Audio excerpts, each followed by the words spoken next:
नमस्कार दोस्तों, स्वागत है आप सभी का आपके अपने YouTube चैनल शिक्षा दीक्षा में। आज हम देखेंगे कक्षा 6 सामाजिक विज्ञान भूगोल में अध्याय नंबर 2 जिसका नाम है ग्लोब, अक्षांश एवं देशांतर।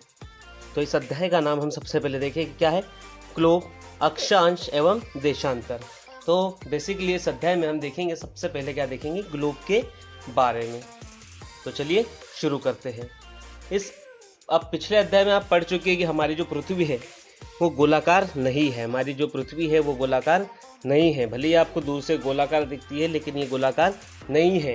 ये क्या है पृथ्वी, ये देखो, ये उत्तरी एवं दक्षिणी ध्रुवों पर थोड़ी चपटी है। ये जो हमारे उत्तरी और ये जो दक्षिणी ध्रुव है यहाँ पर क्या है, थोड़ी सी चपटी है और मध्य में ये थोड़ी उभरी हुई है।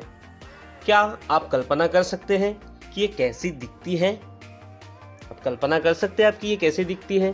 देखिए, इस संबंध में जानकारी प्राप्त करने के लिए आप क्या करेंगे, अपनी कक्षा में सावधानी पूर्वक आपको क्या देखना है, ग्लोब को देखना है।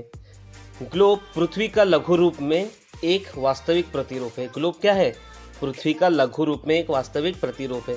अगर ये आपको क्वेश्चन पूछा जाए कि भाई ग्लोब क्या है, तो उसका उत्तर क्या है, पृथ्वी। ग्लोब पृथ्वी का लघु रूप में एक वास्तविक प्रतिरूप है। देखो, ग्लोब जो है अब विभिन्न आकार एवं प्रकार के हो सकते हैं। अब ये ग्लोब भी क्या है, विभिन्न आकार एवं प्रकार के हो सकते हैं। बड़े ग्लोब जो आसानी से एक स्थान से दूसरे स्थान पर नहीं ले जा सकते, पॉकेट में रखने योग्य ग्लोब तथा गुब्बारे जैसे ग्लोब जिनमें हवा भरी जा सकती है। अब ये ग्लोब क्या है, ये आसानी से एक स्थान से दूसरे स्थान पर ले जा सकते हैं। ग्लोब क्या है, वास्तव में ग्लोब स्थिर नहीं है। ग्लोब कैसे है, स्थिर नहीं होते। इसे उसी प्रकार घुमाया जा सकता है जैसे कि कुम्हार का जो पहिया घूमता है और हम लट्टू को घुमाते हैं। जैसे लट्टू घूमता है, जैसे कुम्हार का पहिया घूमता है, उसी प्रकार से हम ग्लोब को घुमा सकते हैं। ग्लोब पर देखो, ग्लोब पर देशों, महाद्वीपों तथा महासागरों को उनके सही आकार में दिखाया जाता है। ग्लोब पर क्या होता है कि देशों, महाद्वीपों तथा महासागरों को उनके सही आकार में दिखाया जाता है। पृथ्वी के समान किसी गोले पर, पृथ्वी के समान क्या है, किसी गोले पर किसी बिंदु की स्थिति का वर्णन करना कठिन होता है। किसी अन्य गोले पर किसी स्थान, किसी बिंदु की स्थिति का वर्णन करना कठिन होगा। अब प्रश्न क्या उठेगा, अब प्रश्न ये उठता है कि इस पर किसी स्थान की स्थिति कैसे बताई जा सकती है। प्रश्न क्या उठेगा कि इस गोले पर, मतलब इस पृथ्वी पर किसी स्थान की जो स्थिति है वो कैसे बताई जा सकती है।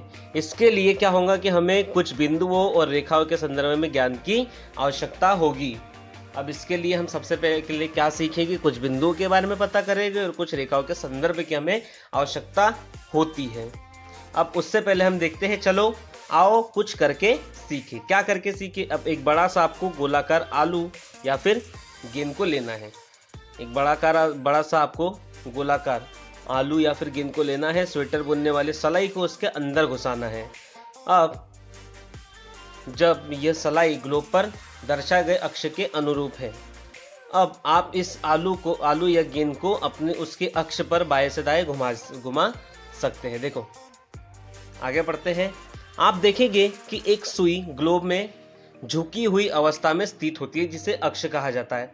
आप ये जो ग्लोब देख रहे हैं, ग्लोब में ये क्या है, एक सुई है। ये झुकी हुई अवस्था में है, इसे क्या कहेंगे, अक्ष कहेंगे।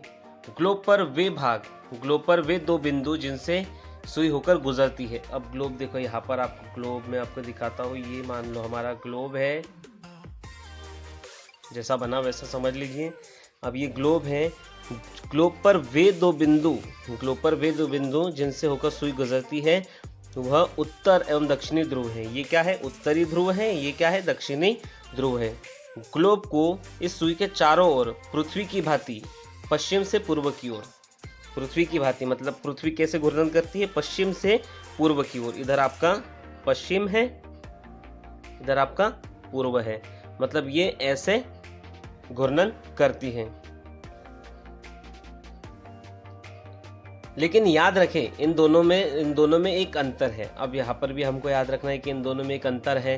पृथ्वी पर वास्तव में ऐसी कोई सुई नहीं होती है। वास्तव में मतलब इन रियलिटी पृथ्वी पर ऐसी कोई सुई नहीं है जैसे कि इस ग्लोब में आपको दर्शाई गई है। यह अपने अक्ष पर चारों ओर घूमती है, जो एक काल्पनिक रेखा है। ये क्या है? ये एक काल्पनिक रेखा है। यह जो आप अक्ष देख रहे हैं, ये एक काल्पनिक रेखा, ये वास्तव में पृथ्वी पर नहीं है। एक अन्य काल्पनिक रेखा भी ग्लोब को 2 बराबर भागों में बांटती है। अब हमने एक काल्पनिक रेखा देखी जिसको हमने क्या नाम दिया था? अक्ष नाम दिया था। अब एक और काल्पनिक रेखा है, एक और काल्पनिक रेखा है जो ग्लोब को 2 बराबर भागों में क्या करती है? बांटती है। इसे क्या कहते हैं? विषुवत वृत्त। इस रेखा को क्या कहा जाता है? विषुवत वृत्त कहा जाता है। पृथ्वी के उत्तर में, पृथ्वी का ये उत्तर है, ये देखो यहाँ पर आपको चित्र में विषुवत रेखा है, आपको यहाँ ये दिख रही है, ठीक है। ये क्या है? विषुवत रेखा। पृथ्वी के उत्तर में स्थित आधे भाग को उत्तरी गोलार्ध, ये जो उत्तर में स्थित भाग है इसको क्या कहेंगे? उत्तरी गोलार्ध, ठीक है। और जो दक्षिणी वाले भाग है, जो दक्षिण भाग है, इसे क्या कहेंगे? दक्षिणी गोलार्ध कहा जाता है। ये दोनों बराबर के भाग, आधे भाग है, ये दोनों क्या है? बराबर है। मतलब आधा ये है और आधा ये है। ये दोनों साइज में कैसे हैं? सेम है। ये दोनों बराबर भाग होते हैं। इस प्रकार विषुवत वृत्त पृथ्वी पर एक काल्पनिक वृत्त बनाती है। यह पृथ्वी पर विभिन्न स्थानों की स्थिति बताने का सबसे महत्वपूर्ण संदर्भ बिंदु है। अब सबसे महत्वपूर्ण जो संदर्भ बिंदु जो है वो क्या है? विषुवत वृत्त है, जो कितने डिग्री की रेखा होती है? 0 अंश की रेखा होती है। ये पूरी पृथ्वी को 2 भागों में बांट देती है। जो विषुवत रेखा से, विषुवत वृत्त से ऊपर वाला जो भाग है वो क्या कहलाएगा? उत्तरी ध्रुव, उत्तरी गोलार्ध, और जो दक्षिण भाग है उसे दक्षिणी गोलार्ध कहा जाता है। देखो, विषुवत वृत्त से ध्रुव तक स्थित सभी समांतर वृत्तों को अक्षांश या फिर समानांतर रेखाएं कहा जाता है। अक्षांशों को अंश में मापा जाता है। आप ये देख रहे होंगे, ये जो विषुवत वृत्त आपको यहाँ दिखाई दे रहा है, इससे यहाँ से तो ध्रुव तक, ध्रुव आपको ये दिख रहा है उत्तरी ध्रुव, और यहाँ पर नीचे क्या होगा? नीचे होगा दक्षिणी ध्रुव। तो ध्रुव तक सभी समानांतर वृत्तों को, ये जो सभी समानांतर, इसके समानांतर आपको ये दिख रहा है पैरेलल, ये समानांतर जो है ये क्या कहलाएगा? यहाँ पर अक्षांश रेखा या फिर समानांतर रेखा इसको कहा जाता है। अक्षांशों को किस में मापा जाता है? अक्षांशों को मापा जाता है अंश में। आप यहाँ देख रहे हो कि ये 20 अंश, ये 40 अंश, ये 60 अंश, ये 80 अंश, ठीक है, और यहाँ 90 अंश आ जाएगा, ठीक है। विषुवत वृत्त 0 अंश को दर्शाती है। मैंने आपको पहले बताया जो विषुवत वृत्त है ये कितने डिग्री की रेखा है? कितने अंश की है? ये 0 डिग्री के अंश है, 0 अंश की ये रेखा है। चूंकि विषुवत वृत्त के दोनों तरफ ध्रुवों के बीच की दूरी पृथ्वी के चारों ओर के वृत्त के 1/4, ये लाइन हम फिर से समझेंगे। देखो, चूंकि विषुवत वृत्त से, ये विषुवत वृत्त से दोनों तरफ ध्रुवों के बीच की दूरी, दोनों तरफ ये ध्रुवों के बीच की दूरी क्या है? पृथ्वी के चारों ओर के वृत्त, पृथ्वी के चारों ओर के वृत्त का 1/4 भाग है। क्या है? 1/4 है। अतः इसका माप होगा 360 अंश। इसका माप कितना होगा? 360 अंश का 1/4। अब 360 अंश का 1/4 भाग मतलब कितना आ जाएगा? यहाँ पर 4 9 में 36, मतलब 90 अंश। कितना आ जाएगा? 90 अंश। इस प्रकार 90 अंश उत्तरी अक्षांश, उत्तरी ध्रुव का दर्शाता है। यहाँ पर कितना होगा? 90 अंश होगा। और 90 अंश दक्षिणी अक्षांश, दक्षिणी ध्रुव का यहाँ पर दर्शाता है, ठीक है। इस प्रकार विषुवत वृत्त की सभी समानांतर रेखाओं को उत्तरी अक्षांश कहा जाता है। इस प्रकार विषुवत वृत्त के उत्तर की सभी समानांतर रेखाओं को उत्तरी अक्षांश कहा जाता है, एवं विषुवत वृत्त के दक्षिण में स्थित सभी समानांतर रेखाओं को दक्षिणी अक्षांश कहा जाता है। अब इसलिए प्रत्येक अक्षांश के मान के साथ उनकी दिशा यानी उत्तर या दक्षिण को भी लिखा जाता है। भाई अगर ये नहीं लिखेंगे तो समझेगा ही नहीं, ये अगर नहीं लिखेंगे तो समझेगा ही नहीं कि कौन सा अंश कौन सी दिशा में है, कौन सा अंश कौन सी दिशा में है, ठीक है। सामान्यतः इसे उ या द अक्षर से व्यक्त किया जाता है। अब उदाहरण के लिए हम देखेंगे ऐसा क्यों किया जाता है, भाई इनके साथ में इनकी दिशा क्यों दी जाती है। उदाहरण के लिए हम देखेंगे कि महाराष्ट्र का एक जिला है चंद्रपुर, महाराष्ट्र का एक जिला है चंद्रपुर, एवं ब्राज़ील जो कहाँ है? दक्षिण अमेरिका कॉन्टिनेंट में है। दक्षिण अमेरिका महाद्वीप में एक देश स्थित है ब्राज़ील में बेलो होरिजेंटो, ब्राज़ील में एक शहर है जिसका नाम है बेलो होरिज़ोंटे। दोनों एक ही अक्षांश मतलब 20 अंश पर स्थित है। दोनों एक ही अक्षांश पर है, 20 अक्षांश पर स्थित है। लेकिन चंद्रपुर विषुवत वृत्त के 20 अंश उत्तर में, चंद्रपुर क्या है, यहाँ उत्तर में है, 20 अंश उत्तर में, वही 20 अंश दक्षिण में। जो हॉरिजॉन्टो है वो विषुवत वृत्त के 20 अंश दक्षिण में स्थित है। ठीक है, यहाँ तक आपको समझ में आ गया। इसलिए हम कहते हैं कि चंद्रपुर 20 अंश उत्तरी अक्षांश पर तथा बेलो हॉरिजॉन्टो 20 अंश दक्षिणी अक्षांश पर स्थित है। चित्र आपको यहाँ से चित्र स्पष्ट हो रहा, जो आपको ने पहला चित्र देखा, चित्र 2.2। जैसे जैसे हम विषुवत वृत्त से दूर जाते हैं अक्षांशों का आकार क्या होगा, घटते जाता है। अब जैसे जैसे हम ये विषुवत वृत्त से दूर जा रहे हैं तो आप देख रहे होंगे कि ये जो यहाँ पर जो वृत्त है उनका जो आकार है वो कैसा हो रहा है, घटते जा रहा है। अब क्या आप जानते हैं, एक स्थान से ध्रुव तारे का कोण मापकर आप अपने स्थान का अक्षांश जान सकते हैं। यहाँ पर एक आपको जानकारी दी गई है कि आप जानते हैं अपने स्थान से ध्रुव तारे का कोण मापकर आप आपका जो ध्रुव तारा है वो कौन से कोण पर है, उस कोण को मापकर आप अपने स्थान का अक्षांश क्या कर सकते हैं, जान सकते हैं।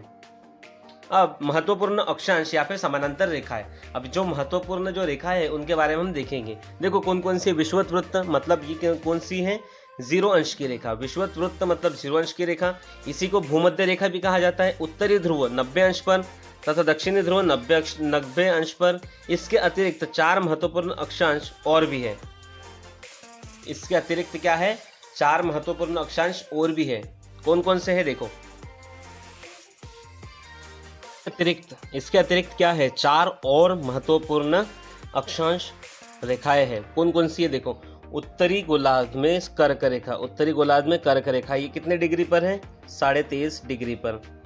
वही दक्षिणी गोलार्ध में मकर रेखा 23.5 डिग्री पर। विषुवत रेखा के 66.5 डिग्री, विषुवत रेखा से 66.5 डिग्री उत्तर में उत्तर ध्रुव वृत्त, और विषुवत रेखा के 66.5 डिग्री दक्षिण में दक्षिण ध्रुव वृत्त।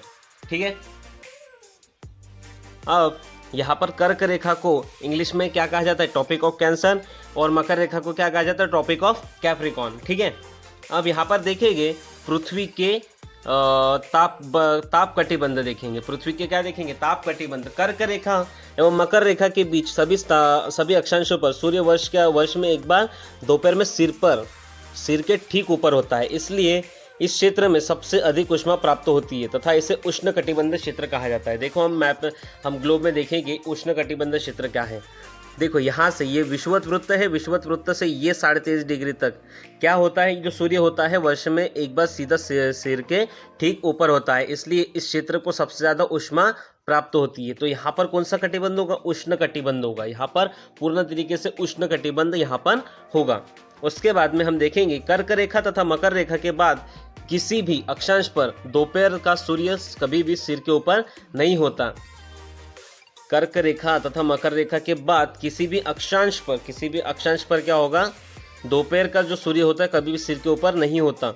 सूर्य ध्रुव की तरफ सूर्य की किरणें तिरछी होती। इस प्रकार उत्तरी गोलार्ध में कर्क रेखा एवं उत्तरी ध्रुव वृत्त तथा दक्षिणी गोलार्ध में मकर रेखा एवं दक्षिणी ध्रुव वृत्त के बीच वाले क्षेत्र का तापमान मध्यम रहता है। इसलिए इसे शीतोष्ण कटिबंध कहा जाता है। इस कटिबंध को क्या कहा जाता है, शीतोष्ण कटिबंध। क्यों, क्योंकि देखो यहाँ पर क्या हो रहा है कि ये जो क्षेत्र है कर्क रेखा से ये उत्तरी ध्रुव वृत्त और यहाँ पर मकर रेखा से ये दक्षिणी ध्रुव वृत्त, यहाँ पर कभी भी सूर्य ठीक सिर के ऊपर नहीं होता। यहाँ पर जो सूर्य की जो किरणें होती है वो कैसी आती है, तिरछी आती है, सीधी नहीं आती है। अब यहाँ पर तिरछी आती है, इसलिए यहाँ का जो तापमान होता है वो कैसा होता है, मध्यम रहता है। इसलिए इसको क्या कहा जाता है, शीतोष्ण कटिबंध इसको कहा जाता है। अब शीतोष्ण कटिबंध अगर उत्तर में है तो इसे उत्तरी शीतोष्ण कटिबंध, और अगर ये दक्षिण में है तो इसे दक्षिणी शीतोष्ण कटिबंध कहा जाएगा। ठीक है। यहाँ पर आपको एक प्रयोग भी करके बताइए। जो टॉर्च है, टॉर्च की जो सीधी रेखा है, टॉर्च को अगर सीधा किया तो यहाँ पर रोशनी बहुत तेज आती है, प्रकाश तेज आएगा और कम क्षेत्र पर फैलेगा। उसके बाद में हम देखेंगे कि जब तिरछी टॉर्च गिर जाती है तो जो उसका जो प्रकाश है वो बहुत कम आता है, इतना ज़्यादा नहीं आता है, परंतु इसका जो क्षेत्र होता है वो कैसा होता है, बढ़ जाता है। अब हम देखेंगे उत्तरी गोलार्ध में उत्तरी ध्रुव वृत्त, उत्तरी गोलार्ध में उत्तरी ध्रुव वृत्त एवं उत्तरी ध्रुव तथा दक्षिणी गोलार्ध में दक्षिणी ध्रुव वृत्त एवं दक्षिणी ध्रुव के बीच के क्षेत्र में बहुत ठंड होती है। यहाँ पर ठंड क्या होती है, बहुत अधिक होती है, क्योंकि यहाँ सूर्य क्षितिज से ज़्यादा ऊपर नहीं आ पाता, इसलिए ये शीत कटिबंध कहलाते हैं। आपने सुना भी होगा ध्रुवों पर बर्फ जो होती है वो जमा हुई होती है। क्यों जमा हुई होती है, क्योंकि सूर्य यहाँ पर सीधा है, सूर्य की यहाँ पर जो किरणें हैं वो तिरछी आई और यहाँ पर सूर्य की जो किरणें हैं वो अधिकतर पहुँच नहीं पाती है, इसलिए यहाँ पर ये जो भाग जो रहता है ध्रुवों का भाग, ये कैसा होता है, शीत कटिबंध ये क्षेत्र होता है। यहाँ पर बहुत अधिक ठंड होती है। ठीक है, अब अगला सवाल ये आता है कि भाई देशांतर क्या है। अक्षांश तो हमने पढ़ लिया, अक्षांश के बारे में हमने देख लिया, कटिबंध भी देख ली। अब हम देखेंगे कि देशांतर क्या है। किसी स्थान की स्थिति को बताने के लिए उस स्थान के अक्षांश के अतिरिक्त कुछ और जानकारी की भी आवश्यकता होती है। आप देख सकते हैं कि प्रशांत महासागर में स्थित टोंगा द्वीप, यहाँ पर जो आपका प्रशांत जो महासागर है वो जो है प्रशांत महासागर में स्थित टोंगा द्वीप, हिंद महासागर में स्थित मॉरिशस द्वीप, यहाँ पर आपका प्रशांत महासागर, यहाँ पर आपका हिंद महासागर, एक ही अक्षांश 20 डिग्री अक्षांश पर क्या है, स्थित है। अब ये दोनों क्या है, एक ही अक्षांश पर स्थित है। मान लो यहाँ पर 20 डिग्री है, यहाँ पर ये दोनों के दोनों स्थित हैं। अब उनकी सही स्थिति जानने के लिए यह पता करना होगा कि उत्तरी ध्रुव को दक्षिणी ध्रुव से जोड़ने वाली संदर्भ रेखा, उत्तरी ध्रुव को दक्षिणी ध्रुव से जोड़ने वाली संदर्भ रेखा से पूर्व या पश्चिम की ओर इन स्थानों की दूरी कितनी है। अब इससे पूर्व और पश्चिम में स्थानों की जो दूरी है वो कितनी है। इन संदर्भ रेखाओं को इन संदर्भ रेखाओं को देशांतरी याम्योत्तर कहा जाता है। ये जो संदर्भ रेखा है इनको क्या कहा जाता है, देशांतरीय याम्योत्तर कहा जाता है। तथा उनके बीच की दूरी को देशांतर के अंशों में मापा जाता है। अब इनके बीच की जो दूरी है, इनके बीच की ये जो दूरी है उसको किस में मापा जाता है, देशांतर के अंशों में मापा जाता है। प्रत्येक अंश को मिनट में, प्रत्येक अंश को क्या कहा जाता है, मिनट में, तथा मिनट को सेकंड में विभाजित किया जाता है। ये अर्धवृत्त है तथा इनकी बीच की दूरी, ये क्या है, अर्धवृत्त है, और इनके बीच की दूरी ध्रुवों की तरफ बढ़ने पर क्या होती है, घटती है। देखो यहाँ पर आपको ये दिख रहा होगा, ये ध्रुवों की तरफ हम जब बढ़ रहे हैं तो ये क्या होता है, इनके बीच की जो दूरी है, ये मान लो यहाँ पर ये देखो दूरी कितनी है, यहाँ पर ज़्यादा है, फिर यहाँ पर कम होते जा रही है, और जैसे ये ध्रुव पर पहुँचते हैं इनकी बीच की दूरी शून्य हो जाती है। देखो ध्रुवों पर इनकी जो बीच की जो दूरी होती है वो क्या होता है कि शून्य हो जाती है, जहाँ सभी देशांतरीय याम्योत्तर आपस में मिलती है। यहाँ पर ये जो आप पॉइंट देख रहे हैं ये उत्तरी ध्रुव है, यहाँ पर सभी जो देशांतरीय याम्योत्तर है वो सभी आकर मिल जाती है। ठीक है, अक्षांश मतलब जो समानांतर रेखाओं से भिन्न सभी देशांतरीय याम्योत्तर की लंबाई कैसी होती है, समान होती है। हमने देखा था अक्षांश रेखाओं में कि ये देखो आपकी अक्षांश रेखा है, यहाँ पर जो आपका 0 डिग्री की जो रेखा है वो अधिक है, उसकी जो लंबाई है, उसकी जो माप है वो ज़्यादा है। लेकिन उनके या आप जैसे जैसे आप ध्रुवों की तरफ बढ़ते हो इनकी जो लंबाई है वो क्या होती है, कम होते जाती है। आप यहाँ पर देख रहे हो कि इसकी लंबाई कम हो गई, बहुत कम हो गई है। इसलिए इन्हें सिर्फ संख्याओं में व्यक्त करना कठिन था। तब सभी देशों ने निश्चय किया कि ग्रीनविच, जहां ब्रिटिश राज की वेधशाला स्थित है, ग्रीनविच मतलब जहां क्या है, ब्रिटिश राज की वेधशाला स्थित है, से गुजरने वाली याम्योत्तर से पूर्व और पश्चिम की ओर गिनती शुरू की जाए। अब आप मान लो यहाँ ये क्या है, ये 0 डिग्री देशांतरीय रेखा है। ये कहाँ से गुजरी है, ग्रीनविच से, जहाँ ब्रिटिश राजकीय वेधशाला स्थित है। इस याम्योत्तर को प्रमुख याम्योत्तर कहा जाता है। इस याम्योत्तर को ये 0 डिग्री 0 मिनट जो है आपकी देशांतरीय रेखा, इसको क्या कहा जाता है, प्रमुख याम्योत्तर कहा जाता है। इसका मान 0 मिनट देशांतर है। यहाँ से हम 180 डिग्री पूर्व या 180 डिग्री पश्चिम की गणना करते हैं। मतलब ये 180 मिनट और ये 180 मिनट पश्चिम तक की हम गणना करते हैं। प्रमुख याम्योत्तर तथा 180 याम्योत्तर मिलकर पृथ्वी को दो समान भागों पूर्वी गोलार्ध एवं पश्चिमी गोलार्ध में विभक्त करते हैं। ये आपको देखो, ये प्रमुख ये 0 है और इसी के जस्ट पीछे क्या होंगी 180। अब ये क्या करते हैं, ये पूरी पृथ्वी को और दो भागों में बांटते हैं। जैसे हमने देखा था कि विषुवत वृत्त जो होता है वो भी पृथ्वी को 2 भागों में बांटता है। कौन सा, उत्तरी गोलार्ध और दूसरा पूर्वी गोलार्ध। अब ये भी क्या करता है, पृथ्वी को 2 भागों में बांट देगा। एक होता पूर्वी गोलार्ध, पहला जो आपका विषुवत वृत्त जो था ये आपको उत्तरी गोलार्ध में बांटता था और ये दक्षिणी गोलार्ध में बांटता था। अब ये 0 डिग्री याम्योत्तर और ये 180 मिनट याम्योत्तर भी क्या करेगा, ये पृथ्वी को 2 भागों में बांट देगा। कौन कौन से, पूर्वी गोलार्ध और एक पश्चिमी गोलार्ध। ठीक है, इसलिए किसी स्थान के देशांतर के आगे पूर्व के लिए अक्षर पु तथा पश्चिम के लिए अक्षर प का उपयोग करते हैं। यह जानना रोचक होगा। अब देखो, ये एक रोचक जानकारी यहाँ पर ये जानना रोचक होगा कि 180 अंश पूर्व और 180 मिनट पश्चिम याम्योत्तर एक ही रेखा पर स्थित है। ये क्या है, एक ही रेखा पर स्थित है। अब ग्लोब पर अक्षांश रेखा एवं देशांतर याम्योत्तर के द्वारा बनी ग्रिड को देखो। ये जो आप ग्रिड है, इन ग्रिड को देखो। अगर आपको किसी स्थान के अक्षांश तथा देशांतर की सही जानकारी हो तो आप उस स्थान का आसानी से पता लगा सकते हैं। अब आपको अगर अक्षांशीय और देशांतरीय रेखाओं की जो माप है उसके आपको अगर सही स्थिति, मतलब आपको कोऑर्डिनेट अगर सही अगर पता हो तो आप किसी भी स्थान की जो पता वो लगा सकते हैं। उदाहरण के लिए असम में धुबरी जो है वो 26 डिग्री उत्तर अक्षांश मतलब ये कहाँ आएगा, देखो ये आपका 0 डिग्री है विषुवत, इससे ऊपर जाएगा तो ये उत्तरी गोलार्ध है, तो ये 26 डिग्री, देखो ये 20 से 40 के बीच में ये कहीं पर होगा। तथा 90 मिनट पूर्व देशांतर पर स्थित है। अब 90 मिनट देखो, ये पूर्व आपको दिखाई दे रहा है, ये है आपका प्रमुख याम्योत्तर, यहाँ से पूर्व की ओर जाना है। ये 30 मिनट पूर्व, ये 60 मिनट पूर्व और यहाँ पर आपका होगा 90 मिनट पूर्व। तो यहाँ पर कहीं आपके असम की कौन सी, धुबरी, यहाँ पर धुबरी की यहाँ पर आपको जानकारी, मतलब धुबरी जो है यहाँ पर लोकेटेड है यहाँ पर। अब उस बिंदु को देखें जहाँ ये दोनों रेखा एक दूसरे को काटती है, यह बिंदु धुबरी पर सही स्थिति होगा। जैसा कि मैंने आपको बताया, यहाँ पर जहाँ अक्षांश और जहाँ पर उत्तरी जो अक्षांश और जो देशांतर रेखा है वहाँ पर एक दूसरे को काट रही होगी, वहाँ पर कहीं ना कहीं आपका ये धुबरी स्थित होगा। इसको समझने के लिए आपको कागज़ पर क्या करना है, समान दूरी वाली क्षैतिज तथा ऊर्ध्वाधर रेखा आपको खींचनी है। ऊर्ध्वाधर रेखाओं को संख्या 1 2 3 4 से और क्षैतिज रेखाओं को क ख ग से अक्षरों से व्यक्त करना है। जिन बिंदुओं पर ये ऊर्ध्वाधर एवं क्षैतिज रेखा एक दूसरे को काटती है वहां पर कुछ छोटे से वृत्त कीजिए। इन वृत्तों को ध नाम से व्यक्त कीजिए। मान लीजिए ऊर्ध्वाधर रेखाएं तो पूर्व देशांतरों तथा क्षैतिज रेखाएं उत्तरी अक्षांशों को व्यक्त करती है। तो आप देखेंगे, ये देखो यहाँ पर आपको करके भी दिखाया है, तो आप देखेंगे कि वृत्त ख डिग्री उत्तरी अक्षांश तथा 1 मिनट पूर्वी देशांतर पर स्थित है। यहाँ से आप समझ सकते हैं। देखो, अन्य वृत्तों की स्थिति की आपको जानकारी यहाँ पर पता करनी है। अब देखेंगे देशांतर और समय। अब एक और जानकारी देखेंगे देशांतर और समय के बारे में। समय को मापने का सबसे अच्छा साधन क्या है? पृथ्वी, चंद्रमा और ग्रहों की गति है।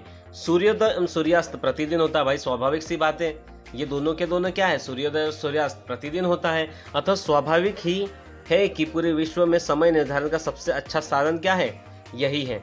स्थानीय समय का अनुमान सूर्य के द्वारा बनने वाली परछाई से लगाया जा सकता है। मतलब जो स्थानीय समय है उसका जो अनुमान है वो सूर्य से बनने वाली परछाई से हम लगा सकते हैं।